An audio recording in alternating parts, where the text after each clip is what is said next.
Ang isang malinaw na accomplishment namin sa bahagi ng pag-implement namin ng program, halimbawa sa Asset Reform Committee, ay yung installation ng Bundok Peninsula na inilaban ng isa sa membro ng Flowers. Kasi ang council namin dito ay si Maribel na siyang namumuno sa samahan sa Bundok Peninsula.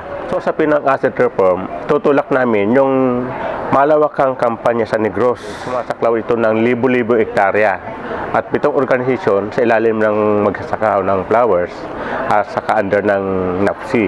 So sa pinamo ng Coco Levy, yung inilalaban namin na ipagmarcha namin mula Davao to Manila, ang malinaw dito ay pumasa na yung batas sa Kongreso. Ang problema namin sa kasalukuyan ay dito sa Senado.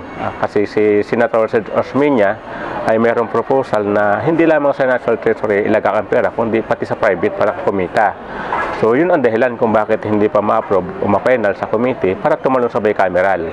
Ang panawagan namin sa kay Senator Villar at sa kay Senator Osmeña na ipinala nila ito para tumalon sa bicameral kasi ang totoo naman ay naglabas na ang Pangulo ng certified as urgent.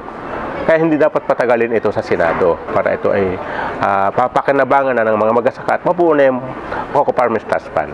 Ang sa usapin ng Sustainable Agriculture, ang aming tagumpay dito ay nagkaisa kami sa committee na gumawa ng plano at ibaba mismo doon sa mga chapter namin na mga magpapalay at sa mga magsasaka yung programa ng Sustainable Agriculture na isa sa pangunahing program din ng National Anti-Poverty Commission. Maglulunsad kami ng isang